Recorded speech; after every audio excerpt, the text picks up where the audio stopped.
Today, I'm going to show you how I go from a sketch to a full vector drawing using Adobe Illustrator with just a touch of Photoshop thrown in to add some special effects.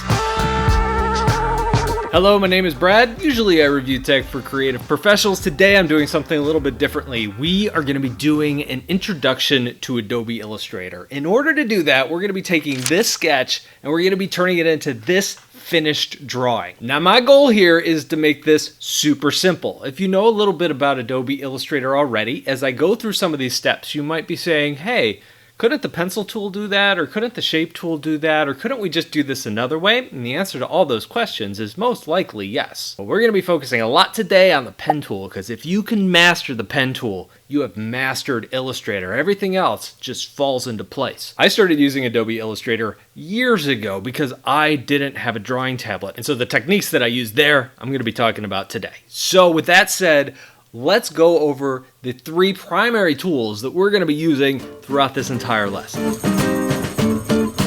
The first tools are our arrow tools. There are two of them. The selection tool is the black arrow. Using this, you can click on objects and move them around or resize them or even rotate them. The second tool is our white arrow tool. This is called the direct select tool. You use this to select points or nodes within shapes, like this corner. Once you grab that, you can use the white arrow tool to move it around and just kind of mess with it. Pretty cool. If a point has a curve to it, like this circle, you can also grab the handles with the direct select tool and modify it that way too. And this brings us to our third tool, the pen tool. The pen tool lets you freehand your own shape. Every click lays down a point. Clicking on an open point closes the shape. If you click and drag, you make a curve. This is what makes drawing with the pen tool possible. And we're gonna be click and dragging a lot. This is also one of the harder things to get used to in Adobe Illustrator, so the more practice you get, the better. Sometimes your lines are gonna look a little wonky. That's when you take our little white arrow tool, click on a point, and adjust it a little bit. Make it look better. So those are the basics. Before we jump into the big drawing project though, I do want to shout out to today's sponsor, Dell and NVIDIA Studio. Question I get all the time in the comments when I do a video like this is, what hardware are you using? What laptop is that? This is the Dell XPS empowered by NVIDIA Studio. Now obviously it looks great. I have the Arctic White here. It also comes in black, but it's what's inside that really counts. This is a really powerful computer. And the star of the show is the GPU, an NVIDIA GeForce RTX 3050. You may remember some of the isometric city illustrations that I've worked on here on this channel from time to time. As those files get bigger and some of those files get really detailed, those files can be really hard to work with. They start to lag as they get larger, especially if you're zooming in and out a lot, panning around, adding nodes, turning layers on and off. NVIDIA Studio accelerates more than 70 of today's most popular creative applications, including Adobe Illustrator. And that optimization really shows when you're working on graphically intense creative projects. This full color city has always brought my computers to their knees, but I am zooming in and out with no problem. Check out the link in the description to learn more, and thank you to Dell and NVIDIA Studio for sponsoring this video. I think all good illustrations start with a sketch, and that is where I am starting here. It doesn't matter how you create your sketch, if you use paper or if you do it digitally, but I have decided to use paper here, and you can just grab your phone and snap a photo of it, bring it over to your computer, or here I'm just using the webcam on my laptop in order to get it onto my computer. Now in Photoshop, I'm just gonna come in here and use the lasso tool to get rid of my hand and quite a bit more. I'm going to say select and inverse. Then I can just go ahead and hit backspace or to remove all that excess I don't need. And of course I could always come in here with the lasso tool and grab any of those parts that I missed the first time around. So now that I have that cropped out, I want to make the background as white as possible. So in order to do that, I'm going to go up here to image. Then I'm going to go down to adjustments, and I'm going to go down here to curves. Now curves is kind of a fun way to play around with our contrast and brightness and whatnot.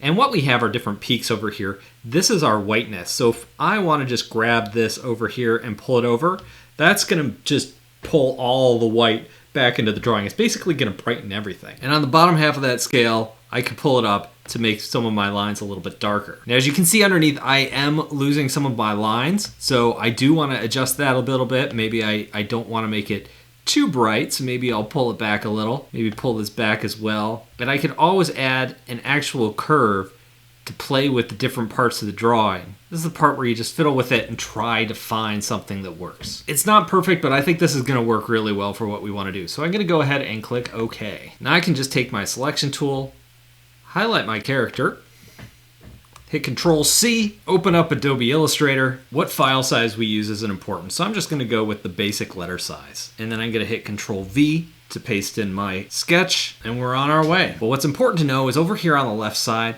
is where most of our tools are. We've got our arrow tools, our pen tools, our brush tools, our shape tools, our gradient tools, our eyedropper tools. But we're also going to be spending a lot of time on the right-hand side of this document.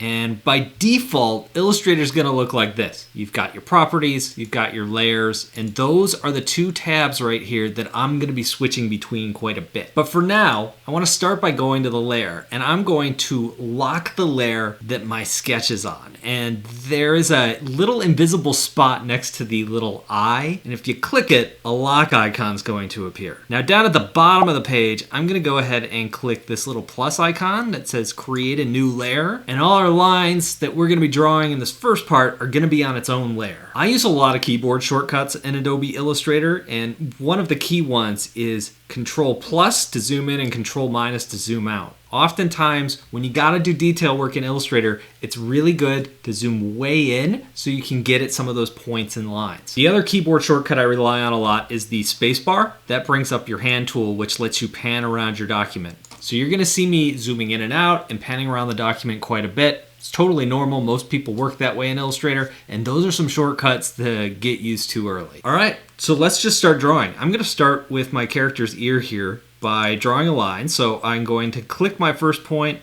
going to click my second point, going to click my third point and drag because there's a little bit of a curve there. I want to get that.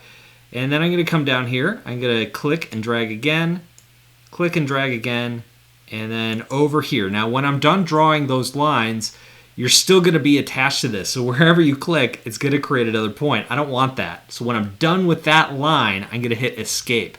I'm going to be hitting escape a lot. So I'm going to click some points, draw a line, hit escape, click some points to draw another line, hit escape. Now there's a couple things that are happening right away by default in Illustrator. First of all, let's zoom way in on this guy's ear. Over here in our properties, I have my fill on as white, and so it's drawn a white box. It could be hard to see. I'll change it to red so you can see what's going on. But I want nothing as a fill, so I'm going to turn the fill off. Underneath the fill, I have the stroke. I am going to turn that on, and I'm just going to make that black. By default, it's 1 point. I think for now, let's make it 2 to make it stand out a little bit more. Another thing I'm going to do at this point is I'm going to turn off snapping. Snapping is what happens when points try to snap to lines or guess where your point is going. It's fantastic for layouts. I don't like it nearly as much for illustrations. So I'm going to go to View, and I'm going to turn off Smart Guides. I'm going to go to View again, and I'm going to turn off Snap to Glyph, View again, Snap to Point. Part of what happened on his ear is it was snapping, and as it did that, it made this thing appear in a weird spot, which means I have to come in here and I have to readjust it to make his ear look the way I wanted it to look in the first place. But once I get that adjusted and everything is looking great, I'm in good shape. So I'm going to add a couple more lines. Click, click, that line is done. I hit escape. I'm going to pan up a little bit so I can see something a little bit better. Take the pen at the start of my line. This is a little bit of an arc, so I'm going to click and drag. Then I'm going to click to this point. I'm going to click here, and then this is a little bit of an arc again. So what do? I click and drag in the middle of it. Click to the end. This is also an arc, so I click and drag, and then when I want to close that shape, I make sure that my pen has that little circle next to it. I click, I'm good. And that's pretty much what I'm going to do for the rest of the illustration, but there's a few things that I want to show you that might save you some time while we're working on this. Let me zoom out a little bit, and I want to talk about his hat, because there are some shortcuts we can take. For example, on the left-hand side, I have my shape tools. I grab my ellipse tool here, and that's going to draw us a nice circle shape. And if I grab the edges, I can increase or decrease the size of that circle. On the corners, you'll see my little icon will turn it into this rotate tool, which will let me rotate it a little bit. Then using my black arrow, I can move up here, and I can just resize it and try to fit his hat to the best I can. I'm going to have to stretch a little bit here. I'm going to have to rotate a little bit here, but I am going to get it to a point where it looks pretty good. But as you may have noticed, there is a problem. I don't want the line to go all the way across his face. You don't see that part of the line. So let's go ahead and zoom in really close, and then I'm gonna pan over. And I'm gonna use the pen tool. And if you click on a line using the pen tool, what does it do? It's gonna add another point for you. Then I'm gonna scroll over here to this other ear where this line is going to end again. I'm gonna click that again to add another line. And what I'm gonna do is I'm gonna delete what's in between. Now there's already a point here, so I'm gonna take my white arrow, which lets me select my point. See, I selected my point so I could move it.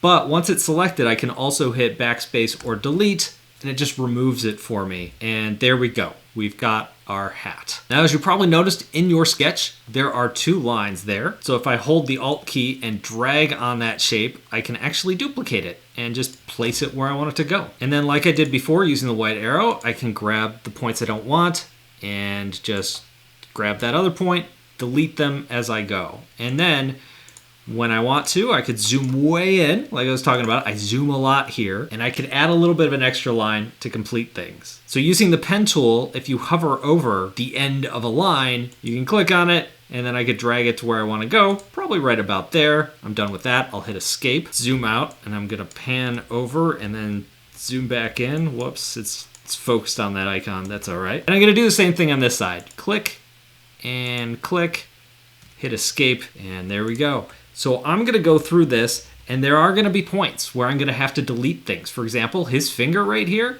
I'm gonna have to go in and delete a lot of things. Just for funsies, let's go in here and let's draw his finger next so you can see how I'm gonna do this. 'Cause there is one other thing that might affect you while you're drawing this stuff. So let's zoom in to this point. If I select this line and then I grab the pen tool and I go to add a point, if that point is covered by another line, it's not gonna work. It's not gonna add a point there. Intersect the wrong line or you're gonna start drawing a shape. So you can move a little to the right to make sure that you add your point. Or the other thing you can do is you can go to your layers palette, and over here there's a little arrow next to your layer name, and if you unfold it, you'll see every single path you've drawn. So if I want, I can move my finger down in my path order, and then when I go with my tool here and I click on it, there we go. I have put it in the right place. Then I can add a point there, hit backspace, and I remove it. I'm gonna grab this line and do the same thing really quick since my path is below that, and there we go. Now as this illustration goes on and we have hundreds of paths,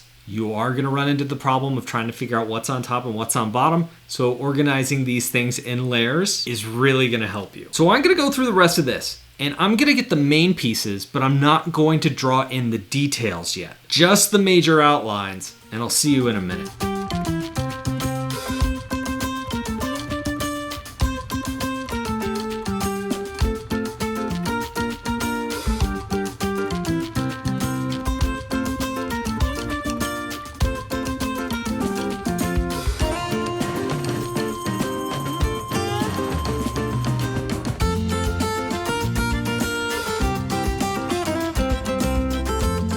All right, so what I have here are my major lines. Now what I want to do next is I want to add in some of the detail lines. And to keep things kind of clean and allow us to experiment a little bit down the road with lines, we're going to put these on their own layer.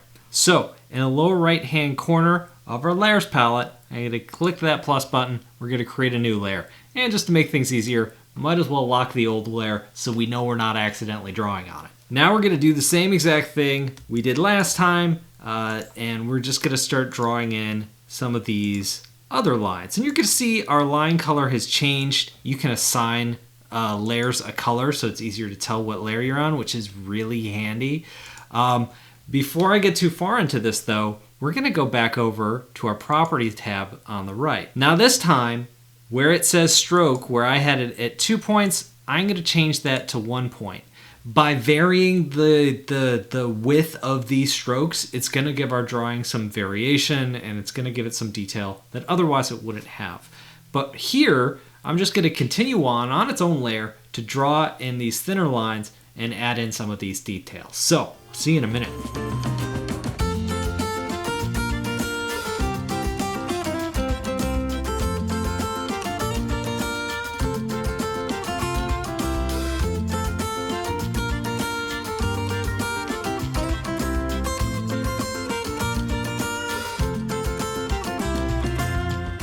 Okay, so all of those details are in place. Why did I separate these out into layers? This is easier to show now that we have this all set up.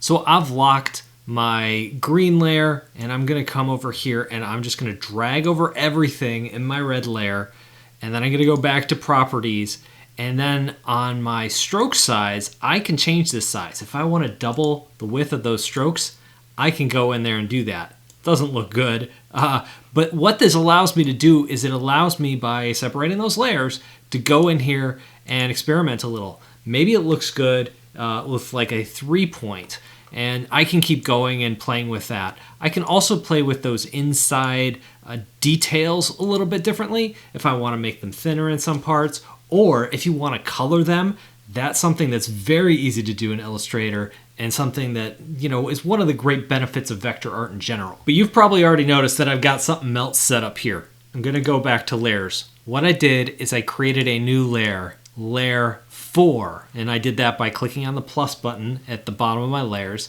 If I just double tap on the name of the layer, I can rename it, and this is going to be my colors layer, and you guessed it, this is where we're gonna put our colors. So I've locked all of the other layers so I don't accidentally draw on them. How am I gonna do colors? Pretty much the same way that I've done everything else. I'm gonna come in here with my arrow tool, or with my pen tool, I mean, and I'm going to come in and I'm going to just follow the outlines of my character. Now, one thing I should point out is that my color layers are underneath my line layers, and that's on purpose. There is a faster way to color in Illustrator, but it's a little more complicated. I actually have a video on it. It's several years old, so you can see Baby Brad teaching Illustrator if you want to check that one out. I'll link it in the description. But now that I have drawn that shape underneath the character, I'm going to go back to properties. Now, my fill is still empty. If I click on that, I can fill it with a color, and then also my stroke is still black. I'm going to turn the stroke off, because I want the fill, but not the stroke. This is often referred to in illustration as flatting in the colors. And to kind of show you, we'll zoom out a little bit. The reason I've already created a color palette over here is just to make my life a little bit easier. I'm gonna be using a lot of muted colors because in the last step, or bonus step, we're gonna be pulling this over to Photoshop and really pumping up the contrast in some of those colors. But if I start with really saturated colors, it's hard to add those saturated colors on top of it. So I can select that shape, hit the letter I, or grab the eyedropper tool, and then select what color I want to fill that with. And then I'm just gonna repeat that for the rest of this character. Now, also on my site, I have these files and broken down into steps. So if you wanna go and grab my original Illustrator files and work directly from those, or just grab the color palette that I'm working from, you can absolutely do that. But as you see, because this is on a layer below my lines, my colors are being blocked in really nicely here, and I'm just gonna keep going and going, and I will see you guys in a minute.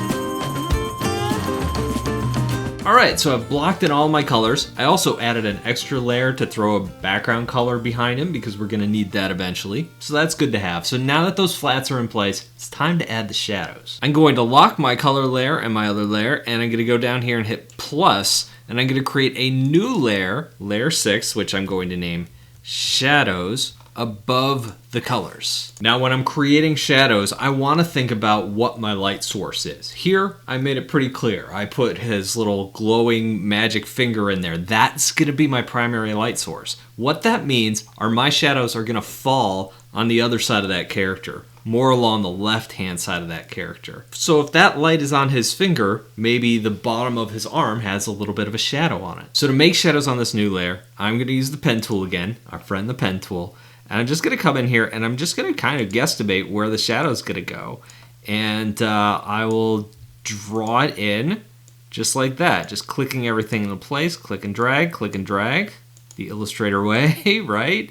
And let me get this shape in here. Maybe I don't get his eyebrow because that's sticking up a little bit. Artistic license there.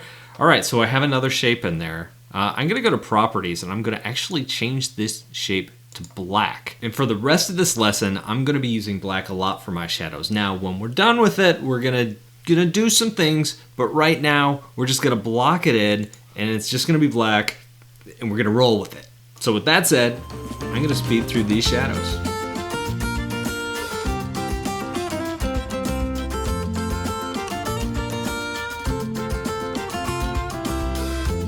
Okay, we've got all our shadows blocked in, and if we look at it, what we should have are all our shapes on one layer. So when I drag over, I can select everything. Now, something you may have seen me do is I just made random shapes to make my shadow. And if I go in here and I change the opacity, which is what we're gonna do next, I'm gonna go to properties and just scrub the opacity down. Things get a little weird where those shapes overlap. It looks odd, you get some of these extra shadows and things like going on. We don't want that. So I'm gonna undo the opacity, and we're gonna use a tool called Pathfinder. We're gonna find that here on the property. So with all of those shapes highlighted, we can unite them all into one shape by clicking this button here, which says Unite. So I unite those, and look at that. We've got one shape. I'm gonna highlight it, and I'm gonna change the opacity, maybe to like 75%, and here you can kind of see through it, and it's all one shape. So that is what we're going for. So there's other things we want to do as well. For example, right now the shadows look okay. One of the problems you have when you use the color black as your main shadow color is that it desaturates some of the colors underneath it. So if you have really vibrant colors, which we don't really have here yet, that black can kind of desaturate it. It could suck the energy out of it, and we don't want that. So we're going to use something called a blend mode. It's kind of complicated. I'm not going to get too deep into it, but if we go here to where we see the link for opacity and we click on that, it's going to bring up some options. And here, our blend mode is normal. I'm going to click on that. I got a whole bunch of options. The one that I want is called overlay. I'm going to click on that. And what that's going to do is it's not going to kind of pull down the colors as much when we add that shadow. So now I'm going to crank this opacity up a little bit, and you can see it better now where it's not quite as dark. Some of the punchiness of the colors coming through a little bit better, especially on that skin tone, especially on some of those blues. That's going to help us out. So my next step is to add some highlights in here. This is going to be fun. So in order to do this, we're going to repeat what we did with the shadows. This is going to be a new layer. I'm going to go ahead and lock my shadows layer, and I'm going to use the pen tool, and unlike shadows, we're actually going to use a white color. The first one I draw is going to be black, but that's okay because we go back to our properties. We'll click on fill, and we'll change it to white. And now what I'm going to do is I'm going to go through, and I'm just going to add some places where I think there would be some nice light highlights throughout this illustration. Okay, now we're going to do exactly what we did last time, which is I'm going to just drag over everything, select it. I can pathfind it again if I want. It doesn't really matter so much. That is going to group everything together, which will be nice. And then I'm going to go to my opacity. I'm going to change this to overlay, and then I'm going to change the opacity down to, I don't know, around 50%. And so now we have some subtle highlights on his hair, on his beard, on his hat. So with that, if we wanted to, we could say, okay, our little character is done. We could crop him and we could just roll with it from here.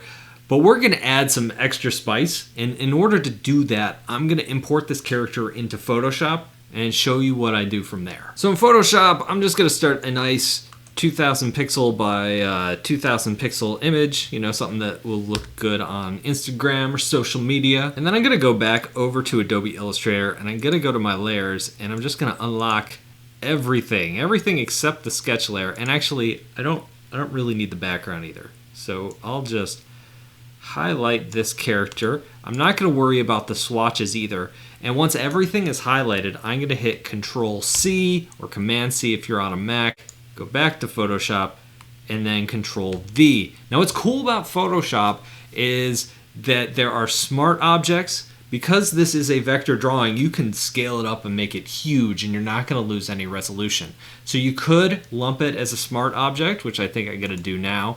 And so if I want to change the size of it later, I can. It's not going to be a problem. It's going to retain the vector properties in Photoshop. There's also an option to add it to my current library. That's a whole nother thing that is in the Adobe suite. We're not going to worry about that now, so that's unchecked. I'm going to click OK, and it's going to paste my character in here. Now immediately my character is too small, but that's no problem. It's a vector object. I can scale it up all I want. So I'm just going to go ahead and scale to my heart's content, just so he fits the frame. And then when it's set and it looks pretty much the way I want it, I hit enter, and there we go. Now, like Illustrator, I'm going to work in layers. So I'm going to create a layer underneath this character, and then I'm going to, sample a color blue using the eyedropper tool.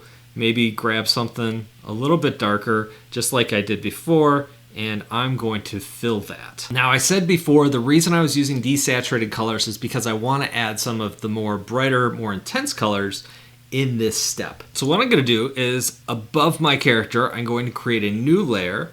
I'm going to go to a color picker over here on the right, and I'm going to go over to yellow, and I'm going to just grab a nice, intense color yellow, something like that, something really bright. And then I'm going to go to my brush tool over here, and I'm just going to spray it on using my mouse. I'm just kidding. I'm not going to spray it on. What I want to do is use an airbrush to kind of gently spray it on. So I'm going to go up to Window, and I'm going to go down to Brushes, and this is going to open my brushes. Now when you first open it up, it's probably going to look like this. I'm just going to use a general brush. What I have here is a soft round brush. This is like an airbrush. And then if I would like, in the upper left hand corner, I can come up here and I can change the size. I want to make it huge. I don't know how huge. Actually, let's make it like 800. That sounds like a good size. And now when I spray it in, I can make him all yellow. I don't want to do that yet. I just want that yellow to appear where the character is. I don't want it to appear on the background. How do I do that? I want to create a selection out of the character. In order to do that, I go to the layer, the Vector Smart Object layer, which I can rename Character to make life easier. And if I highlight over the thumbnail, hold down Control and click it, it selects that object. You're going to see these marching ants around it. That is going to make my life easier. So now when I click back to my layer 1, I can use my airbrush to just fill in the character. Handy stuff. But before I do that, I do want to change the opacity of this airbrush down to around 25%. And that way when I fill in, I'm adding a little bit of yellow. And what I want to do is I want to add that yellow where that magical glow is. So maybe there's a little bit on his face, and I'm just gonna, kind of click around. Every time I click, I'm adding a little bit more yellow to the character. A little bit more is going on. So if you just want to add just a tiny bit of glow down here, you could easily do that because your opacity isn't up super high. Cool. Now I can use this little rectangular marquee tool on the left hand side, and if I click anywhere, it's just going to deselect my character. And then on layer 1, I could adjust it again, and you bet I'm doing overlay. I'm doing an overlay, and now we've added in some of that yellow glow. I'm going to do it again with white because I want to kind of create a gradient effect. You can see that I'm already kind of getting that, but I'm going to click on that. I'm going to go above character, and I'm going to create 2 layers. The top layer is going to be more highlights that we're going to do with an airbrush, and the layer underneath it is going to be more shadow. I think layering this stuff really can help. We'll do shadow first since that's what I'm on. So I'm going to go down here to black. I'm going to go to my brush tool, which is still on airbrush. My character selected. I'm just going to kind of come around the edges. I'm going to add even more shadow to this guy, kind of like that. And of course, once I come in here and set it to overlay, there we go. We get more of that intensity. Then I'm going to go to the highlight layer, and this time instead of using black, I'm going to go ahead and use some white. I'm going to grab my airbrush again, and I'm just going to come in here, and it's not set to overlay yet, but I want to add more white there. Come in here, set that to overlay, and there we go. So we're starting to see this come together. This is where I like to fiddle. I'm always coming in here to the opacity of any given layer, and I'm going to change it. Like, that shadow was too much. Maybe I'm like, okay, you know what? That highlight is too much. I'm going to turn the highlight down. Or maybe that yellow really look good. So if I want to add more yellow, I could always create another layer with more yellow on it. But in general, this is the process I take to create my artwork. Also, oftentimes I'll create a layer underneath, and do the same thing again with my white paint on a new layer underneath the character, just like this. Just to say, okay, there's going to be some ambient light in the background around his finger as well. And you guessed it, that layer also set to overlay.